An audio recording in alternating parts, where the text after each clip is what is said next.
This is the Anxiety Recovery Mindset Podcast. Welcome to episode 6 of the ARM podcast. My name's Bryan. I am the author of the book and your host. This week, I'm going to keep the intro short. We have a great interview coming up with Tim Lambert. Tim is going to share his recovery story with us.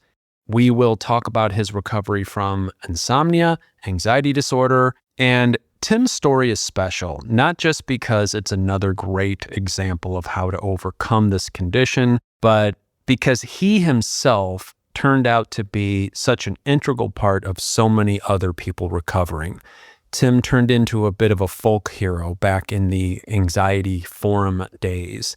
So before AI, before TikTok and Reddit were dominating things, people would sort of congregate in different corners of the internet and try to find good advice. What they found was usually not good advice. So people like Tim really stood out. They would attract people who were desperate for the kind of knowledge that he had amassed, and he himself had to go through this process of figuring this out. Tim was one of my personal mentors, so it's a real honor for me to be able to have him on.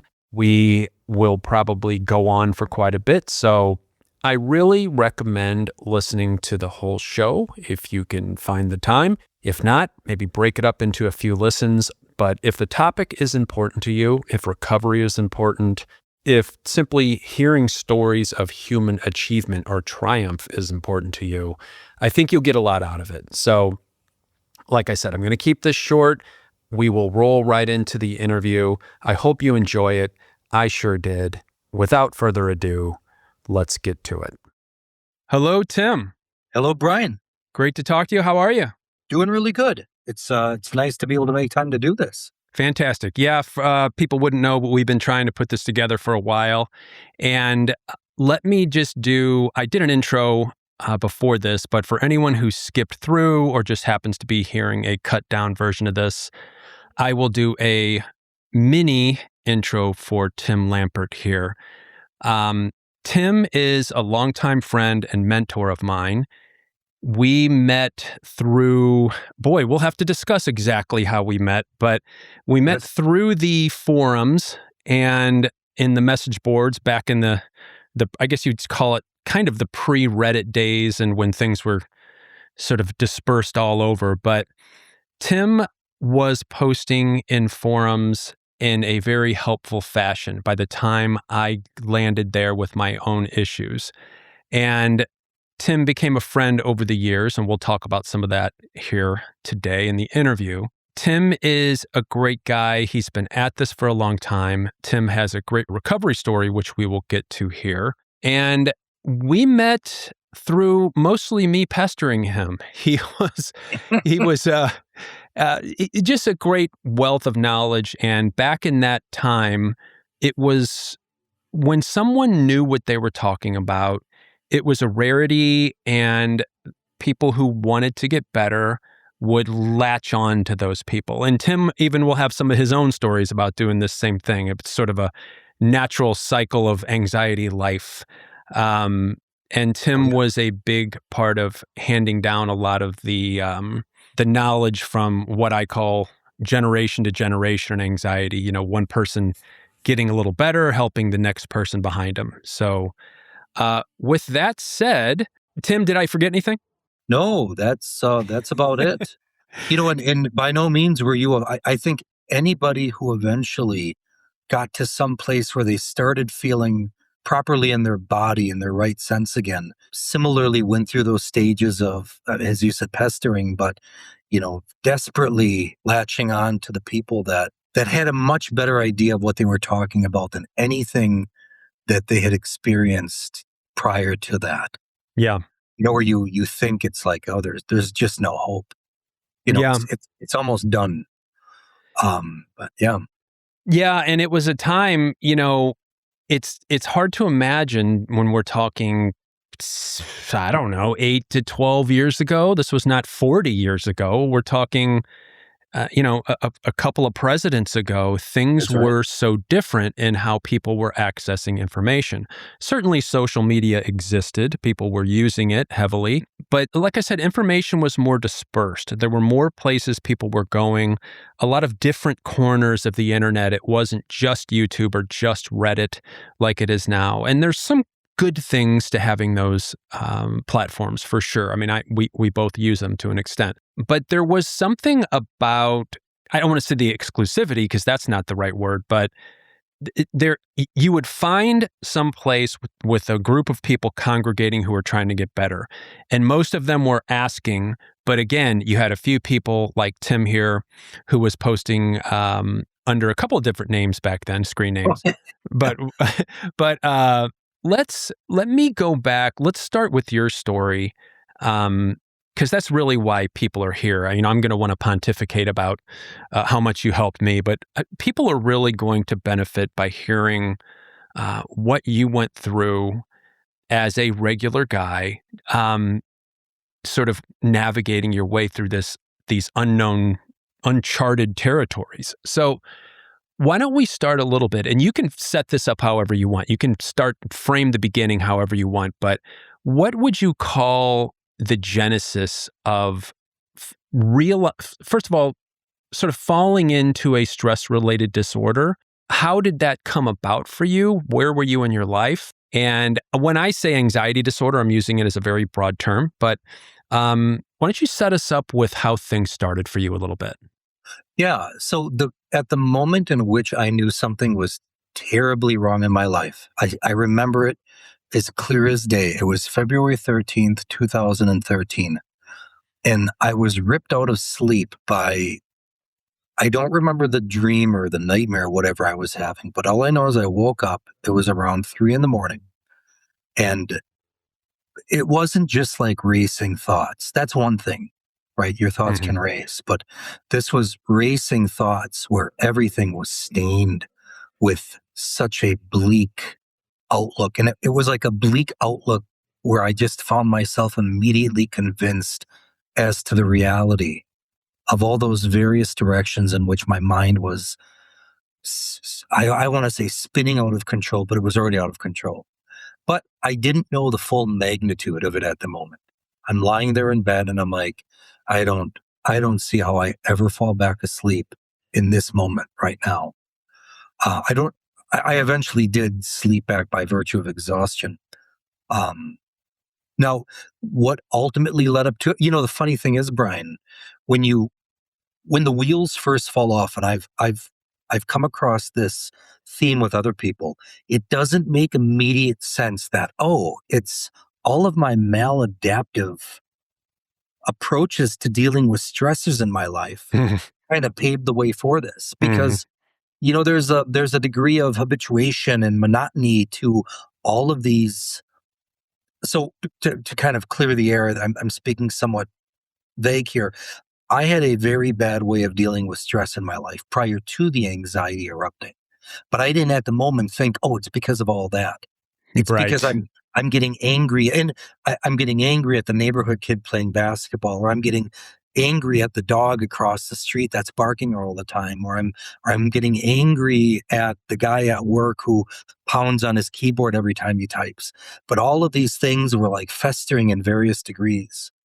And I didn't really notice it at the time, but it's like the comfort in my life was slowly getting winnowed down to a very tight space where I had any semblance of peace from all of these pre-anxiety, but just struggling with these issues that I have, as opposed to being like, hey, sometimes a dog's going to bark, or hey, sometimes a kid's going to play basketball. Focus on other things, Tim. But I didn't do that.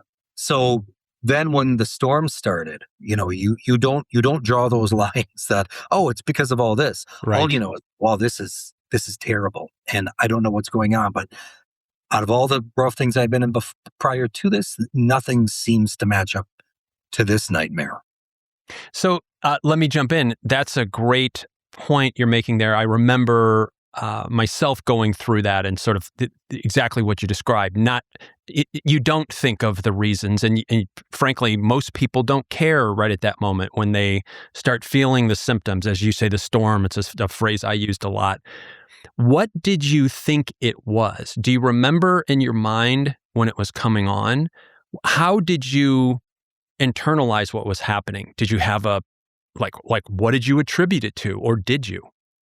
The desperation was so thick. So the main manifestation of my anxiety was insomnia. When I initially tried to pin it down to something, as silly as this sounds, I thought that I broke something in my brain. That whatever the switch is to calm down, whatever that area that it was broken, irreparably broken.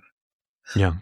Because how far I felt from what I had previously been, that inability to fall asleep or get any moment of being able to be unconscious from the world, everything from the vantage of a person struggling with that falls into super focus. Everything you're just hyper fixated on. Mm-hmm. And so I was convinced that I must have, once I settled on something, there was that moment of kind of, well, maybe it's this, maybe um, I did something, whatever, something that could have been possibly mitigated by breathing exercises or eating the right thing or not eating a certain thing. Um, Once I finally was like, this is what it is, it was a broken brain. And the pointing to that was just this sounds like a bad way to put it, but the ineptitude of those around me that I was seeking help from, specifically those in the profession that I would have hoped would have had some greater insight into the matter. Once I started talking to them, it's like, there is no hope. They don't know. And that was a haunting. Haunting is an understatement. I'm broken. Yeah. I think it's worth stopping, and just the broken brain concept is, I'd be surprised if all of us who have experienced this didn't have a version of that. And boy, even when you say that, I sort of forget that exact mind space. But when you say it, I can bring myself back to just exactly that spot. And it's so on point that, at least for a lot of us, we start seeking help. And maybe there are people out there who get lucky and find great help right away. I'm sure those stories exist. And with sort of what I'm doing, I hope that I can facilitate that and help along with the other people who are trying to do work in this space to help people find good answers quickly. But I didn't, and you didn't. And you talk about the hopelessness. When you realize you're in this hole, you don't know how you got here or even what it is. And now you're starting to ask help of people who don't even know what you're talking about, including your doctor, who may have had a few swings at it, right? But I'm going to guess your general doctor didn't have a lot of answers for you. So let me ask you then, so how long did this go on before, and then we'll talk about sort of where you did start to find answers. How long do you think you stayed in this exact space? We'll call it like ground zero, I guess, before you started to finally get some inklings that there might be an answer to this. How long do you think that went on for you? I believe it was about 4 months of pure hell, where I had no belief, no trust at all that there was going to be any respite from the storm. And there were a couple of moments in there with professionals that I'd spoken to, and I can elaborate on that, where it only solidified that certainty that, oh, this is bad. Yeah. Yeah.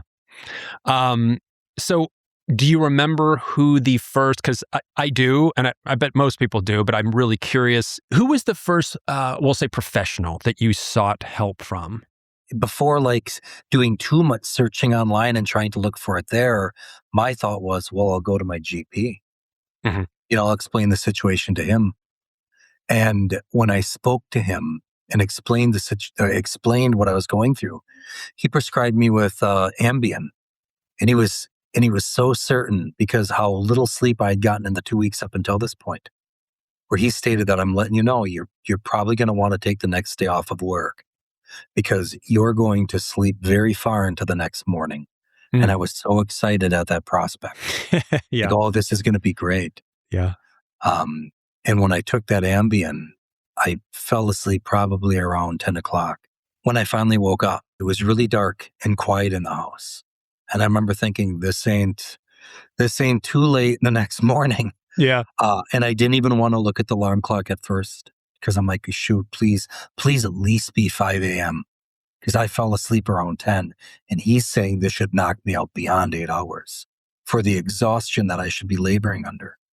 When I looked at the alarm clock, it was like 12:15, 12:20. Yeah. And the thought at that moment was, this is it. Yeah. And it was a terrifying. Yeah. It's terrifying, and I'm not laughing. Obviously, No, at your state, I'm laughing because it's when you hear that something is supposed to happen if you follow a certain procedure when you're in that state, the amount of hope you hang on it is it's just like nothing you've ever hoped for in your life. Oh my goodness, yes. And I know from talking to you in the past, where you were at that time. But I could tell as you were telling the story, and I don't even think I've heard that particular part. I knew where it was going. It makes me sad for you at that time, but also now understanding it, knowing how you overcame it. It makes it all that much more rewarding for people to hear. So I really want to skip to, you said something in there, and I can't do it yet. We have to take our time here, but I want to earmark coming back to lack of sleep being dangerous, because I have a feeling that is something you will have a updated perspective on. Oh, sure. So, exactly. Yeah. So we'll come back to that. So you went to the doctor. You did not get the relief you had intended or hoped for. I'm going to guess that this led you to start the search on your own. If so, where and how? And let's talk about some of the early experiences you've had, because I think that is what I'm hoping that a lot of the people who are listening to this right now can benefit from the most, is not just what did you do to see your way to a better place, what were you doing when you were sort of not finding the right answers? Not just what did you do wrong, but what sort of things were you being told that were not helpful? Where did you start looking, and what were you hearing early on? Let's start with that. I like this because this takes me into one of the more comical moments that I had. So I'm at work. I won't say the bank, but it's a major, large bank that I work for.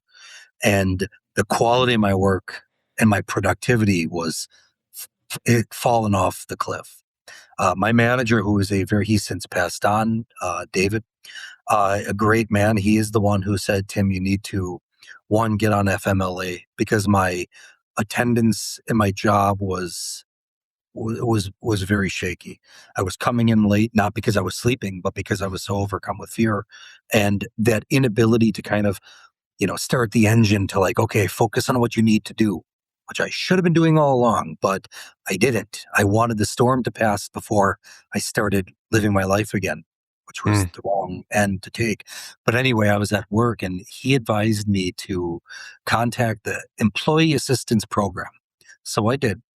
And when I called the number, the lady, I explained my situation and how bad it was. And she's like, well, I'm going to get you in contact with so-and-so. And I pulled up his name and I'm like, wow, this guy's he's almost at the top of the Employee Assistance Program. This is a really important fella within this financial institution assisting the employees that find themselves in these binds. So I got a chance to call him. I explained my entire situation to him. And as the call's wrapping up, he's like, well, we're going to talk again.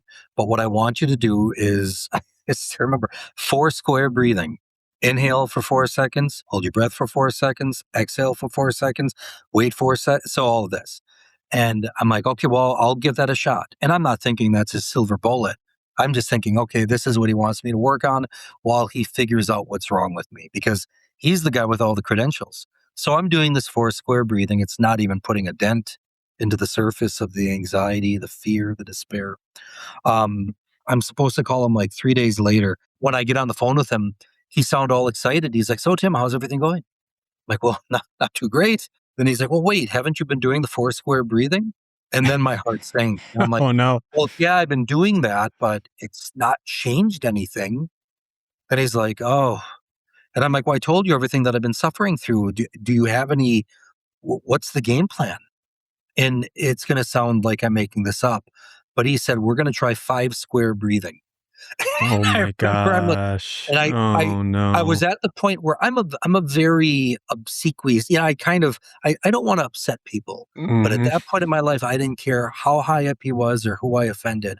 I just told him, I said, and not to be rude, I said, I don't believe you could help me. I need to get off the call now Oh my because goodness. I'm talking to him in the hope that he has, and it turned out that that was his silver bullet, was just how I modulate my breathing, as if that's what ultimately brought me to the depths of despair, was that I wasn't adequately holding my breath for the right amount of period. I don't doubt that there's some interplay with that, but I think that's significantly further downstream from the nexus of anxiety and everything that goes along with it. Yeah, Um, and for anyone listening, um, who may be so early in this, and it seems like we're sort of being flippant about this, a lot of people may not understand where things like breathing exercises come into play with truly entering a state of recovery from anxiety. Things like breathing exercises are nice things to do for general stress reduction. They are Definitely. things that we can incorporate into our lives. But Tim and I are having a little fun with this because if you've been in a place of severe suffering, severe anxiety, where you are highly sensitized, there are very few, if any, exercises that can be done. And we'll talk about what does help, but I'm just sort of clearing up why some people may not understand why we find that a bit funny. So the breathing exercises didn't work. And perhaps you're even more upset because now there's this concept somebody gave you to supposedly solve problems. It didn't work. You have to turn somewhere else. You Oh, yeah. begin looking to places online. I'm Yep. sure. I'm sure you read a book or two. I recall you talking about some forums that had to do with insomnia at the time. And I'll let Tim speak on this a little bit. But a common thing that people do when they have anxiety disorder is they take their symptom and they run with it. I did it. I certainly did it. I know Tim did it to an extent. So if you have depersonalization, you will find a depersonalization based forum or insomnia based forum, or at least corner of that forum. People have OCD or obsessive thoughts. These things are, in my opinion, all living under the same umbrella. And now, with a lot of hindsight, of course, it's easier for me to look and say, gosh, all of the symptoms I had, all the symptoms Tim had, really should be approached the same way. But at the time, Tim is new, just like I was to it, at one point. And you started looking around for answers with some people who might be experts on their own. And what did you find? So focusing primarily, as you stated, when this bomb goes off in your life and you latch onto the one area where you feel exceptionally broken, as you stated, some it's depersonalization or depression. You tend not to think, well, just general anxiety, but what I focused on was all the insomnia related issues, and I came across sleep restriction and sleep maintenance, and there were other terms that were thrown around at the time. And I will admit there was some success with kind of tailing your life around these sleep restriction protocols. I had a little bit of success, and when you get 5 hours of sleep and you'd wake up, you'd almost feel like crying out of joy Mm. until that wave of doubt and despair and panic, Mm-hmm. Mm-hmm. washes over you again. You're like, okay, I don't feel like crying out of joy at this moment. But sleep restriction is the thing that I started to do. And I had my little sheets. I was writing all this down, and I have to be honest. I'm like, okay, maybe I'm getting a little bit of success with this, but the degree of focus that I'm now shifting to sleep restriction is making my life a living hell in a different regard. I remember my wife brought pizza home one night, and I feel just to even admit this, I had a little bit of the pizza, and I wasn't able to fall asleep. And then the next day, I was just livid towards her. She did nothing wrong, but it's not a happy memory. I was you yelling, essentially stating that because of this pizza, I wasn't able to gel into the sleep habits well enough? And, we are you trying to sabotage me trying to get better? And, you know, that Yeah. came at a very broken, weak moment in my life to act that way to her. And Yeah. we've since made up about it. But yes, it was that degree of fixation on sleep where I still knew something's not right with this. I'm getting a little bit of help, but it's it's not fixing the problem. It's moving things around, but that beast is still ever present in my life. Yeah, because you moved into a management phase, and that word is common in the anxiety space. The idea of managing anxiety is one that I actively try to dispel. That's what you were trying to do. Of course, you know that now. And it can show some short term benefits occasionally. Usually, I have found that none of my attempts to manage it did. And when it does, it can get even a little more confusing because your brain is wondering, well, maybe this has been it all along. Maybe I should have been writing down my sleep charts and sleeping in 4-hour chunks and restricting on Tuesdays. And, I'm not sure what you did, but when did Oh it yeah. become, when did the sort of light bulb go off when you realized this doesn't seem sustainable? There was a forum, and God bless this man.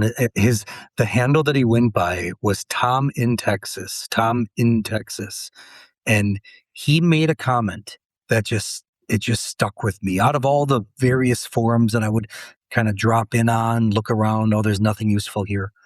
This guy made a comment stating that, why are we taking sleep advice from people that don't know how to sleep properly? And there was it It's brilliant. reading that, it kind of clicked in my mind. It clicked. It's like when I was young, I did everything I could do to fight falling asleep. I could drink Mountain Dew. My parents were very libertine with what I could eat, Mhm. but I would watch horror films. I would drink Mountain Dew. I would, eat spicy foods, and like I don't want to fall asleep, but sleep overcame, and I Yeah. would sleep peacefully, and I'd wake up a happy kid. Yeah. It won every time, huh? Yeah. And then the thought is like, well, wait a minute, but I'm doing exactly the opposite now. Sleep is almost like this serpent that I'm tiptoeing around. Like I don't, or the lack of sleep or whatever. It's like I'm tiptoeing around. And if I don't do it right, it's going to lash out at me, and that night will be ruined. Like it Yeah. never used to be like this. So reading that comment from Tom made me think, well, children, I mean, what do they do? What does a happy person do? What does a person that has no, what do they do? I used to be able to do all this stuff, and now I'm drink water, or if the temperature in the house isn't below 73 degrees or what, whatever. If I looked at the bed too long, or if I sat in the bed too long, some of the sleep habits were things like, don't use your bed for like just reading a book or sitting, because you kind of develop a weird association. And I'm like, wait a minute. I Mm. used to, play when I was a kid, play with my GI Joes or Transformers, or hide under the covers and pretend I'm shooting at my, my sibling or whatever, And this was an impediment to my being able to sleep at those times. Yeah. So I Yeah. knew that something was wrong with that, and then my own recollection that I never used to do any of this stuff. All of the things that I did were antithetical towards proper sleep habits. That was one of the biggest things, as I'll chime in and sort of talk about a mentor moment that really helped me. When you would talk about that concept on the boards, and you also helped me with that one-on-one, this idea that think about a time when you were okay. Think about people. When I say okay, you're okay now. If you're listening to this and you have anxiety, you're okay now. You don't feel good. But I'm talking about, think about a time when you felt normal. Your mind wasn't caught up with anxiety. You were just living. And you were not micromanaging any of these things. Tom in Texas is right.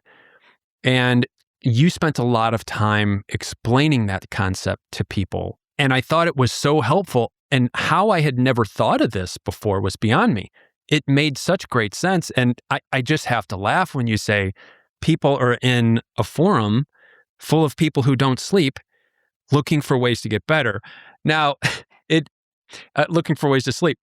Now, of course, they're there because like seeks like. We're looking for birds of a feather, people who don't sleep. Hoping we can find people in an anxiety forum who has the answers.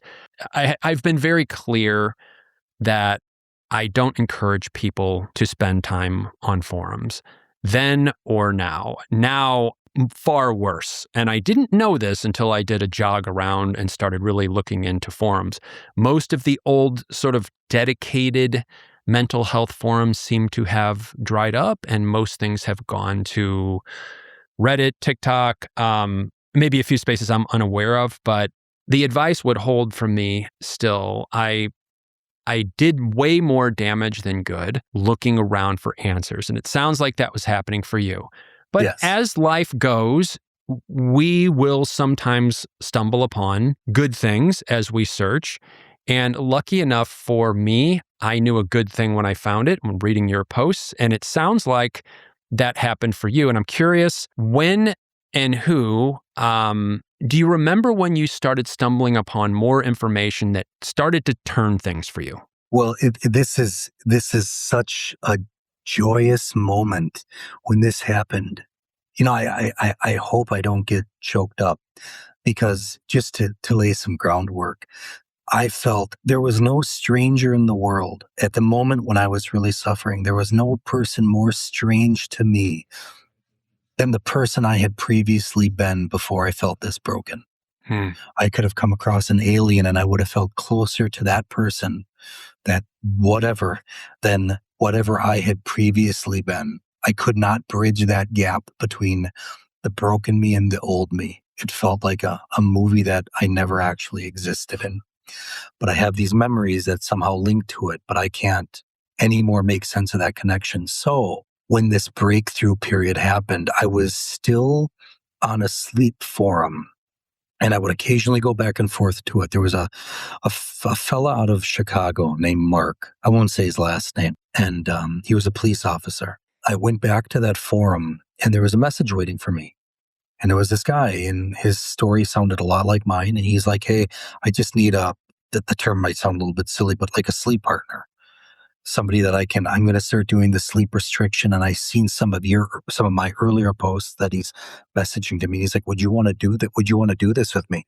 And I'm like, oh man, I would, but I don't like how it makes me focus so much on sleep, but I'll give it a shot. So we're trying to keep each other in check, and I'm still thinking like, this isn't right. There's something wrong about this, but I can't put a finger on it. And then he messaged me one morning. He sent me a PDF. Paul's going to get upset, of Paul David's book At Last to Life. Now, I had read so many books, and he's like, just give it a shot. And we had a birthday party that morning. My son wasn't even a year old yet, and there was a neighbor boy it was going to be his first birthday. And we were going to go to the pool, and I'm lying in bed, and I'm like, okay, I'll just read through a little bit of this. I've got nothing left to do right now. And I start reading through the PDF that was sent to me. And I'm like, wait a minute, what is this? And when you hear some advice that sounds kind of enigmatic or cryptic, and you're like, I don't know, maybe that will work. Okay, I'll give it a shot. Like the 4-square breathe. I'm like, all right, well, I'll do anything, but whatever it might be, like you're blindly trusting this person. When I read the advice in that book, like just shivers going through my body. And I think that was the first time. I didn't read the entire book in one fell swoop, but I read a large part of it that morning before we were going to go to this birthday party. And I still remember I'm in the car with my wife.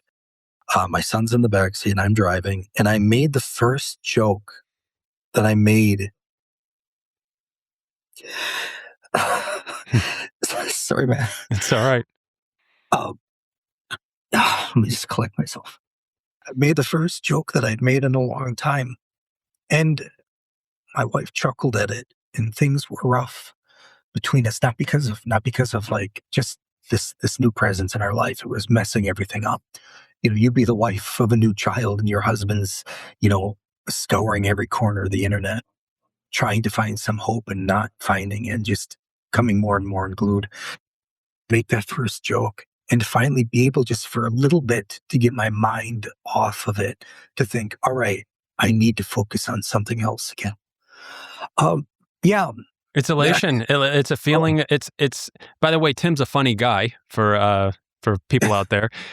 So for Tim to not be making jokes tells you the severity of what's going on at a time like that, and to feel elation to feel elated because of being able to tell a joke. It sounds. A lot of people listening to this will know exactly what you mean. Some won't, and if they don't, that may be a good thing. But I know yeah. what you mean, and that's a powerful moment right there. And by the way, Paul David, a lot of you who have read my book know he's thanked a few times in the book. We reference his work. One of my sort of theories that I hang on quite a bit in my writing is an offshoot of one of his, and he's done brilliant work. So you should definitely look up his books. And I think he's still blogging. I think he's on X. But anyway, back to it. You felt a moment, and you're seeing an opening here. Yeah. And fear is a funny thing. Once you start getting a little bit, you build up. Actually, Bryan, I believe you're the first one when I ever came across somebody referencing like confidence, that you start feeling a little bit more confident in how important that can be with recovery. Fear's tricky. It doesn't give up its real estate that quickly. And it's got some very clever ways of making you think that good feeling, oh, that was just a trick. Mm. There's really nothing more there. It's a bluff. I did have that great glimmer, but then once that fear kicks up, like, yeah, but how much did he really talk about insomnia? He didn't talk about insomnia that much. Yeah. I think you know what, as a matter of fact, Tim, you're broken in a unique way. These people don't know what you're going through, because if he did really think about it, as much as it lords over your life, how come it doesn't lord over his print that much? So then you start doubting, and then you think, oh God, this is bad again. And it's like you're right back in the rock tumbler. Yeah, and this is a great point. We tend to compartmentalize we talked a little bit about it at the beginning of this, but we will take our experience, be it panic attacks. My thing was a lot of morning anxiety and panic and dozens of other things, but that became my sort of anxiety identity. And you then seek out and start looking, even when you're finally finding good information, like Tim was doing here, you will start seeking out good information, but it's very rigid at first. It must be pertaining to exactly insomnia or Yes. panic or depersonalization. This is a mistake. It is a natural, understandable mistake that I made. In fact, almost everyone goes through this. What would you say to people to convince them that their particular version of this is not nearly as important as the underlying structure of how it all happens and how it all ends? I don't know if I framed that question very well, but do you know what I'm asking? I think I have an idea, and I'll answer it. I don't want to say in a roundabout way, but maybe covering a little bit more ground. So when the bomb first went off in my life, it wasn't only sleep that was impacted. I remember my hands tremored a lot. Or when I was in front of people, I didn't like it. Like when I would walk on, I took a bus. I took the city bus to work back then. I didn't like how I felt with people looking at me. These sensations that I did not previously experience. So there was the hand tremors. There was the health anxiety. I remember I'd always look at my wrist and notice, like, oh man, I can see my pulse. That's scary. Right. And what do I need to do? Maybe if I stop seeing my pulse, everything will get better. Like if I can calm down. So there was multiple facets in my life that had been impacted by this explosion of anxiety. But the one thing that I really latched onto was insomnia.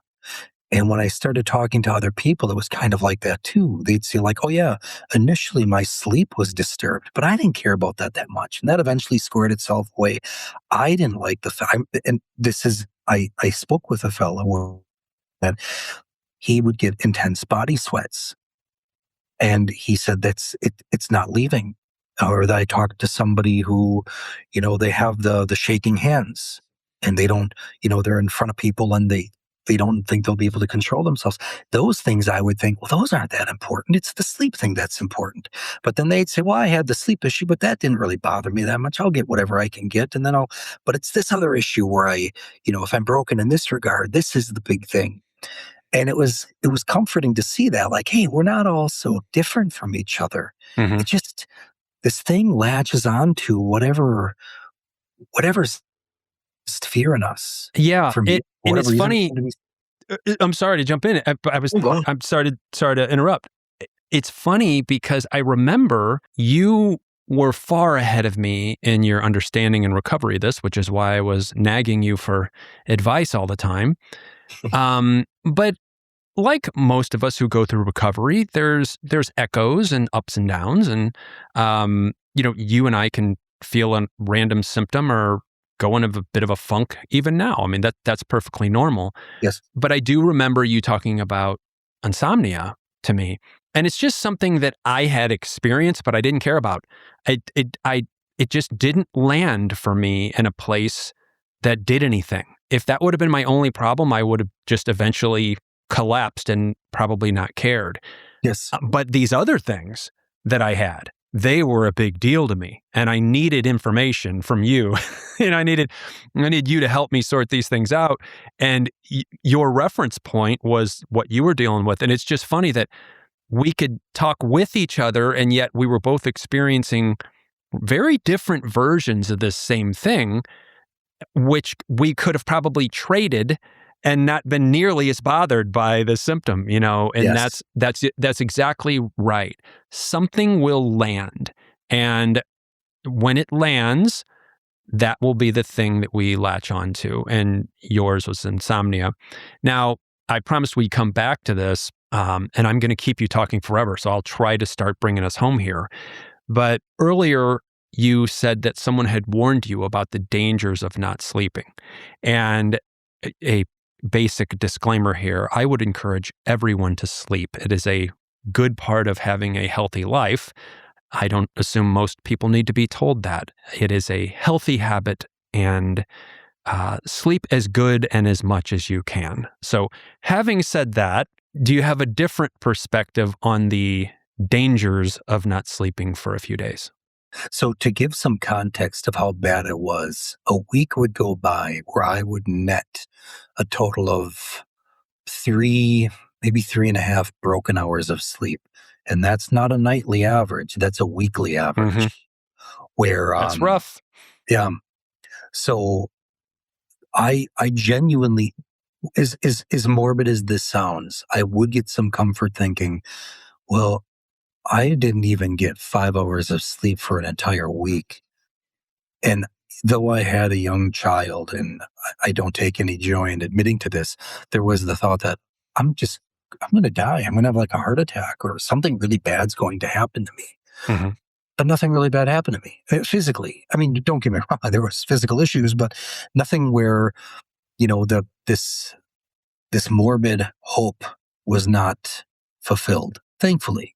Right. The body has a way of figuring these things out eventually. It's, I did go through some insomnia, and I was just as sure at the time as you probably were that I was doing great harm to myself, that I was being harmed. And the body knows what to do. It will eventually regulate it.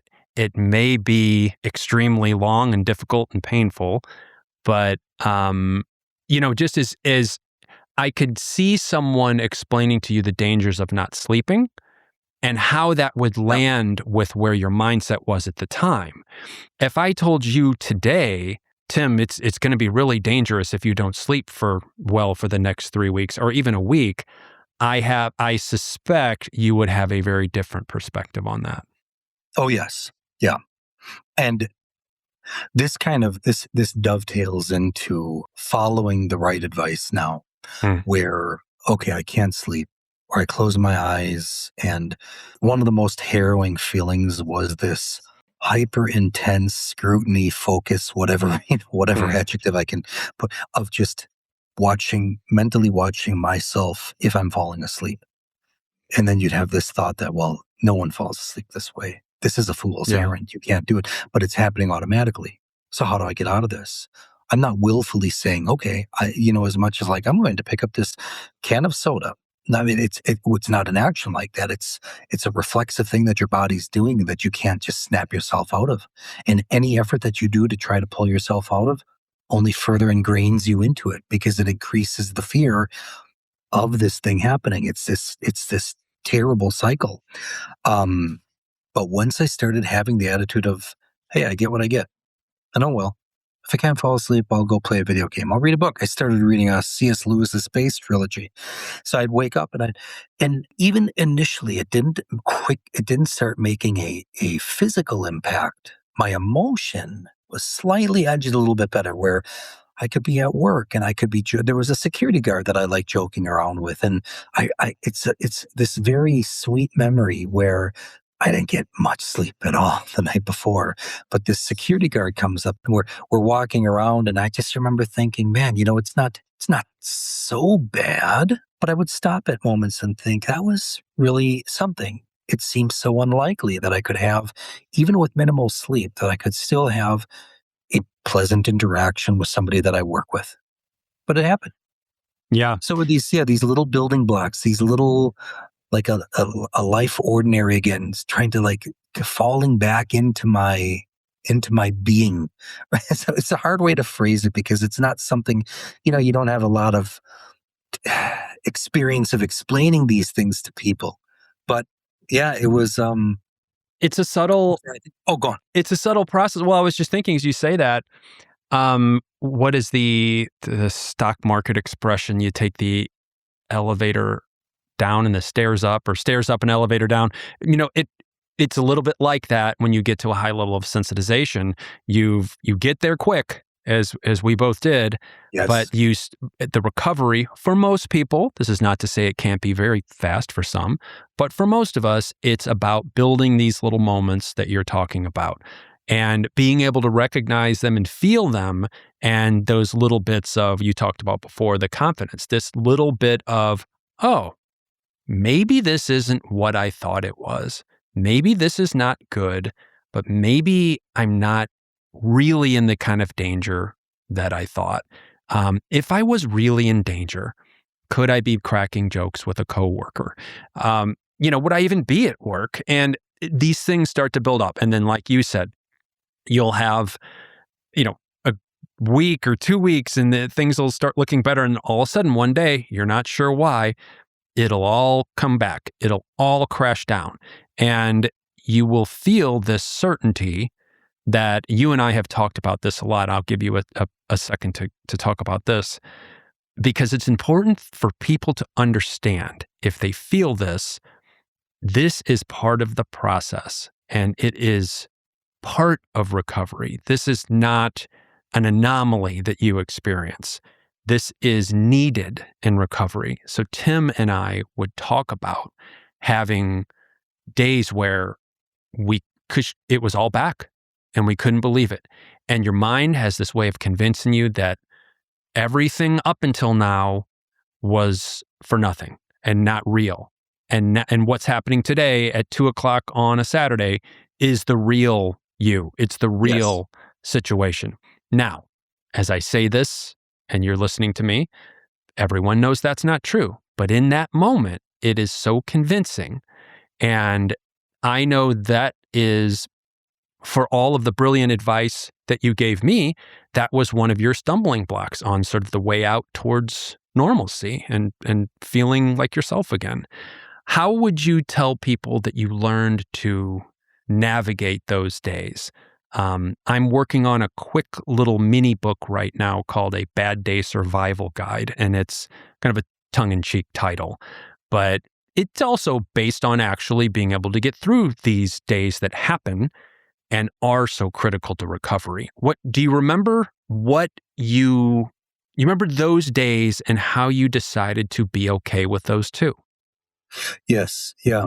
Um, I had a decent period of feeling pretty good for, it might have been 5 days, which at the time was phenomenal. And I had this degree of confidence, this certainty that I'm going in the right direction, right? I know which way I'm sailing now. But then one morning I'm at work and the, the floor just fell out. I was in free fall. And I remember I kept all of the helpful articles, all of the helpful little conversations that I had with people in my little backpack that I would bring to work in a folder. And I would take them out at times. So I took them out at this moment, and it was, I don't know, it was like shooting bottle rockets at a semi, hoping you're going to slow it down, but it does nothing. And I'm looking at them, and I'm thinking of myself like I'm back at square one. I had the notion that these aren't helping me anymore, because a healthy person doesn't need to reference that they're fine. They don't look at a sheet and be like, "Oh yeah, yeah, yeah, that's right, that's right. I need to live my life again." Right? So I remember going to the Iron Mountain recycling bin, and it was a scary thing to have to do, but I knew I had to throw all those away. I couldn't pull them up and reference them anymore. And I didn't feel, it's not like I was full of certainty at that moment that I'm going to get better. Because when this comes back on, you're thinking, no, I'm done. I'm, it's Mm. as much, all of those gains were illusory. And now it's been revealed for what it actually is. And nope, I'm as broken as I was at my lowest moment. But I still threw it away with the blind faith that if there is any recovery in this, and at this moment, I don't believe it is, but it's got to be focused on making my life more than anxiety. And it was that refrain. I wouldn't say it over and over, but it was something that I knew needed to be ingrained in my life at some point, that my life needs to be more than reflecting on the state that I'm in right now.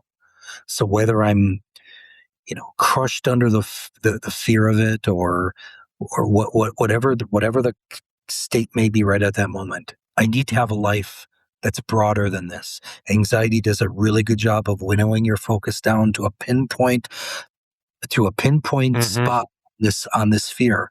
But it's like, okay, that's there, and I don't believe that's going to go away. But that being said, I can still send this email to my coworker.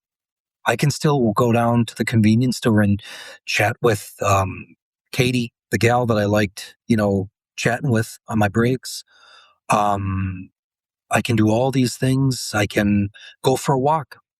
I can walk around the river. I enjoy doing that. I don't enjoy doing it right now, but you know what? When things are going fine, I typically seem to enjoy it. So I'm going to do that stuff again. That was the mode I needed to convince myself of, that it was important to do whether it felt good or not. Mm. I get, and I had the beneficial position of having a child. Liam was, now at this point, he might be about 1 year old. And the thought was, well, I don't just do things for Liam when I want to. Oh, it's fun to change his diaper now. It's fun to play with him now. No, I mean, I need to do these things even if I don't have any, if it doesn't feel immediately rewarding to do, because Yeah. it's just a good thing to do. Yeah. And the people that only do the good things, the important things when it feels good to them, well, we rightfully label them as being selfish. So I knew that I had a practical thing in my life that I needed to do, be with my son and my wife again. And that can be reflected back in the fact that even if I feel crushed under the weight of anxiety and fear and all the doubt, I can still live the things in my life out. And that's ultimately it. Yeah. And that's sort of goes to in the book, I talk about being able to move forward and dealing with the unpleasant reality that you may have to do that whether you feel good or not. And that the way through this is often as much through days like you just described as it is the day prior where you had had some hope and you were laughing with your wife or a coworker.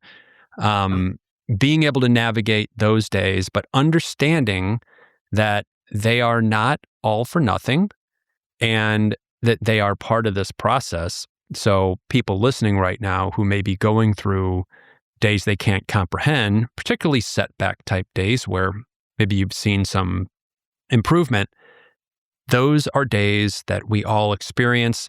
They do have a purpose, even though they don't feel like it at the time. And if nothing else, which Tim just said it a lot better than I can, but those days are teachers. They are teaching us to move forward with things that need to happen. So taking care of your kids, taking care of your life. And it's doing two things. It's externally taking the focus off of how we feel, but it's also sort of building this resilience inside of us and goes back to that confidence, this resilience. This is something that a lot of us who experience this condition maybe didn't have enough of. And life has a funny way of ensuring that you develop those qualities. Along with that, one of the watershed moment in recovery, out of all the good things that happened, there was a lady, I wish I could remember her name, but her post at the time upset me so much that I didn't think of going back to it. It wasn't until later, reflecting back on it, that I thought, oh man, I'm so thankful she said this. So what had happened was, it was October. It was a nice cool day. And I typically enjoyed Octobers. And I had been reading the book, taking the advice, but things weren't getting better. As a matter of fact, they felt particularly bad at this moment. And I just looked outside and I felt listless. More than that, I felt no hope, that there was no likelihood that I would ever actually recover the old me again. And I went on the message board on Paul's blog, and I had posted something, a kind of a woe is me post. And I don't bash anybody that does anything like that. I'm glad that I did post this post where I essentially stated that there is no hope that I'm going to get any better. And I was saying this kind of spitefully too. I wanted the people there to hear this, like, this isn't helping, even though I had some breakthrough moments prior to it. But I wanted to go on the board and express my frustration in a very sneering manner to people. But I was genuinely hurt. Nothing was going right. And a lady responded, and she stated, okay, so you know there's no hope for your recovery anymore. You're looking around your life and you've given up. And she just stated, good, now you don't need to come back here anymore. She said, now you can go back and living your life knowing that you're not going to recover. So why put up the fight anymore? You can give up now, but you can give up and still live your life. And I got off. I remember I read that response and I was thinking, you know what? Screw all of you, especially you. Yep. But I got off the forum and I hadn't gone back for, I don't know, I don't want to overplay my hand here, but maybe a couple of days. And then I thought, even though I'm still doing this, living my life, I'm coming back to these forums and still looking online quite regularly. That doesn't really sound like somebody who's recaptured the glory of their life, right? Yeah. So, but taking her advice, I'm like, and I wasn't taking her advice like nicely, like, oh, what's some good advice you gave? You were going to show her, like, in spite of her, right? Yeah. Yes. And I still remember the moment where now I'm fully under the thought, like, I'm not going to get any better. And, screw these people. I'm not going back there. I've given up. And I'm just going to do all the stuff in my life and whatever, not thinking I'm going to recover. And that was, I remember it as clear as day. And my son and I were playing with the little toys in his bedroom, and I had to bring him into the bathroom to wash his hands or something in the bedroom that's attached to the master bedroom. And with the sleep restriction stuff, I still was kind of in this frame of thought, like, don't even look at the bed, because if you look at the bed, you're going to get, and if I would look at the bed, I'd get these waves of anxiety. My stomach would knot up, but it was, in one moment, it was almost as if all the clouds broke and the sun shone brightly through, and everything was illuminated as clear as it was on a sunny day. And I felt like the old me. That was the first time that I truly felt like the old me again, but better than the old me. Not the old me that struggles with the stressors of kids dribbling basketballs or dog barking. The old me that's happy to be alive. Yeah. Here I go again, getting choked up. It was, and then I thought, wait, who is that lady? Who is this Yeah. person that gave me this advice? And that was the moment where one of those pivotal moments in the journey where it's like, yes. Now there were still downs after that, but that's when I knew that this is it. Yeah. This is what I need to do. Yeah. Those are the tough moments. And of course, those toughest times will lead to rewards like that. I can remember so many days where coming off of some of my worst days, you would have, almost euphoric moments where you realized, wow, this is possible. I can see my way through this. And again, you're building up this resilience to what's happening, which serves us in so many other ways in life too, which I don't need to tell you because you've taught me a lot of this. But for folks who are still going through this, the things you are going to learn going through recovery and reclaiming your life, which you will, are going to serve you in other aspects, nearly every other aspect of your life when you're done. So you'll hear a lot of people talk about being recovered and feeling better and referring to it as a blessing or something that they wouldn't change. And I never believed that. When I was at my worst, I didn't believe a word of that. I just thought that was feel-good talk.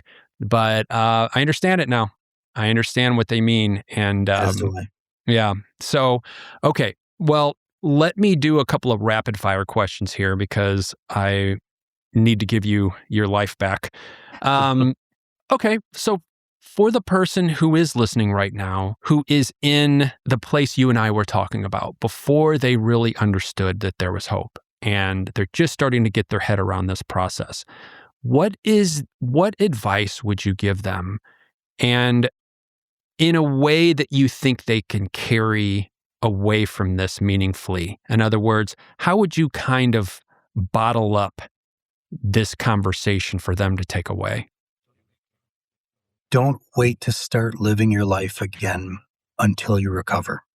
Recovery comes by making your life richer and fuller again, even though you're not going to feel like it's worthwhile to do or that it's going to make any difference. Live your life as if it was as rich and as full as it used to be prior to the anxiety.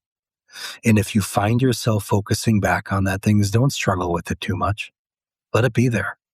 It's the desperate attempt to try to eradicate it from your life that seems to make its roots get that much more entrenched into your being, your essence.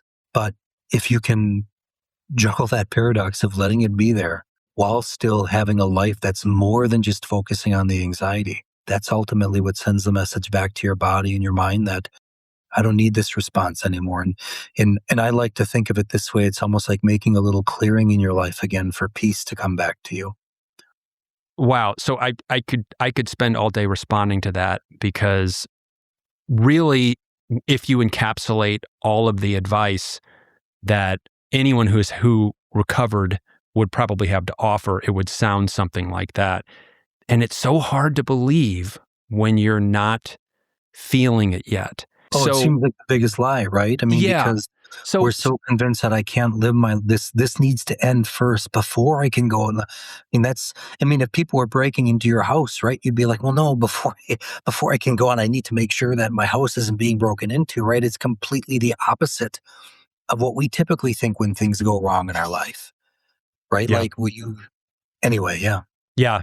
It's why I call it the most counterintuitive thing most of us will ever have to do, because it's asking what we are explicitly the opposite of what we are trained to do in every other situation of life that I can think of. Maybe there's an exception, but it is the one time we are essentially supposed to feel and recognize what we perceive as a problem, a number of problems, significant problems, and absolutely not tend to them. Right. It's almost like your attention, your mind is this metal, and the anxiety is this insanely powerful magnet that just pulls it towards it.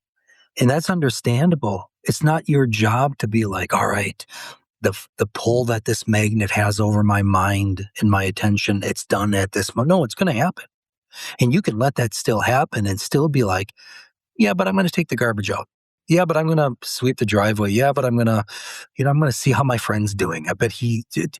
It's not like you're gonna be like overcome with joy to do these things, but it's really kind of, I don't know. It's like judo against the anxiety.